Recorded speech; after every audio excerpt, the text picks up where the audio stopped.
இவ்வளவு தூரம் பேசுறாங்களே, இப்ப எவ்வளவு நாள் ஆச்சு அகில இந்திய தலைமை மாறி? சொல்லுங்க. அகில இந்தியால யார் இப்ப தலைவர்? சொல்லுங்க, யார் தலைவர்? சார் அதான் எடப்பாடி தான் அனைத்து இந்தியாவில இருக்காரு. பாரதிய ஜனதா கட்சி பிஜேபியில பதவி காலம் முடிஞ்சிருக்குது. அடுத்த தலைவர் போடணும். நட்டா 2 வருஷம் ஆச்சு அவர் பதவி முடிச்சு. 2 வருஷம் ஆச்சு நட்டா பதவி முடிச்சு. 3வது வருஷம் வரப்போகுது. சரியா? 2 பீரியடு. அதுக்கு நட்டாவுக்கு மேல ஒரு செயல் தலைவர் தான் அவரு. நட்டா அவரு தலைவர் யாருன்னா அமித்ஷா தான் தலைவரா போட்ட ஆரம்பத்துல. ஞாபகம் இருக்கா உங்களுக்கு?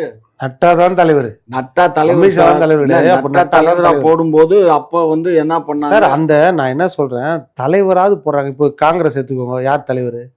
காங்கிரஸுக்கு யார் தலைவர்? கட்சிக்காரங்களுக்கு ராகுல் காந்தி தான் தலைவர். ஆனா எழுத்துப்பூர்வமா பாத்தீங்கன்னா